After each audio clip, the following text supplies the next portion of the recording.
You have 1 hour to find him and give him to us, or we'll kill all of you.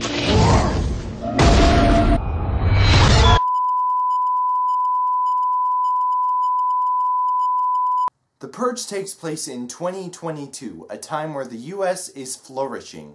Low crime, low violence, and very low unemployment. This prosperity is due to a 12-hour annual period known as the Purge. During this 12-hour purge, all crime, including murder, is decriminalized.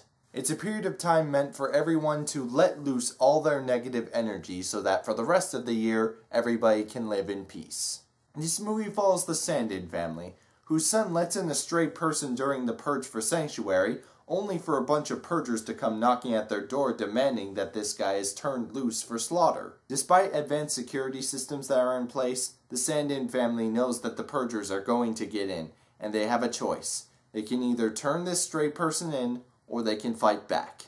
The Good. I think this movie did a great job at being exactly what it was trying to be. I can't imagine that anyone would think this Purge thing is comfortable to watch on screen for 85 minutes, and thus I think they conveyed that unpleasantness very well. It not only shows how terrifying the Purge is for victims of the Purge, or potential victims of the Purge, but it also shows the demented sides of the people who are participating in it. The actors in this movie did a fantastic job. Given the screwed up nature of this situation and the high stakes involved with it, I was invested throughout the entire movie. Getting me totally invested is hard to do sometimes. So props. The Iffy. There were some character traits and subplots in the first part of the movie that didn't really add up to a whole lot later on. Granted, there were a few that did. The Bad. The quality of the film is no longer in question. This category is dedicated to my opinion. Straight and simple. This movie was unpleasant for me to watch. The idea behind it is sick and, of course, immoral. I know that's the point, but this is coming from a guy who is a big fan of the Saw series. If I can watch Saw and say, that's okay, that should give you an idea of how kind of sick and twisted The Purge is. The main reason I was invested was probably my anger at how disgusting the entire concept was. The motivations behind a lot of the characters are dumb.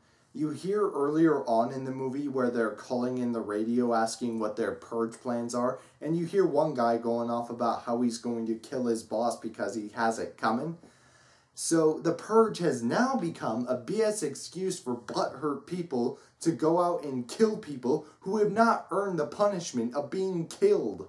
The group of purgers that invades the house later in the movie are basically saying, we are using this purge to cleanse our souls and purify our spirits. And I'm not really exaggerating how they're saying that. The way the purgers talk about soul cleansing is so sickly satisfying to them. It's like it's a religious cult or something. In fact, there's a government organization in place called the New Founding Fathers in this movie that even have a Bible-like verse dedicated to the Purge. But that particular group is like a bunch of college-age students, people who claim to be well-educated. So they're just teenagers, and despite being this well-educated crowd, they're going out and purging just to be teenagers doing stupid stuff.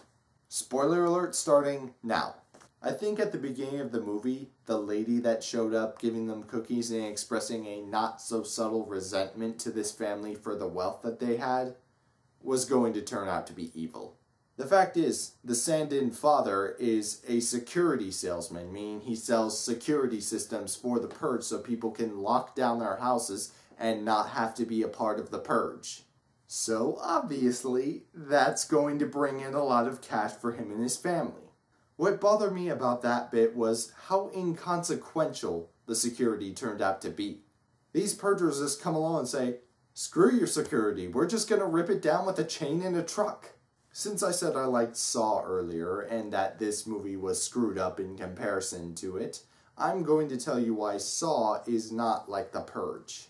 Saw's antagonist is a man who sees people not appreciating their lives, so he decides to put them through tests to rehabilitate them and make them better people for it if they survive his tests. The Purge's antagonist is an idea.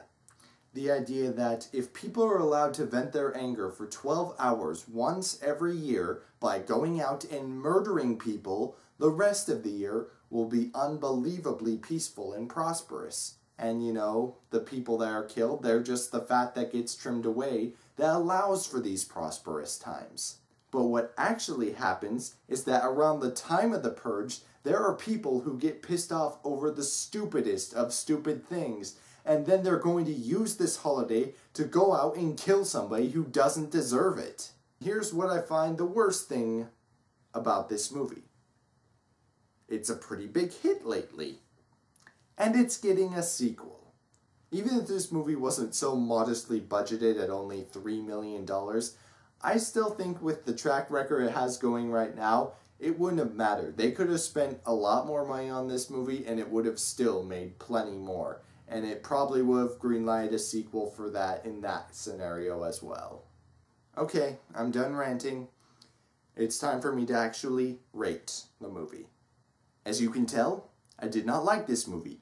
What I can't deny is that it was a good movie.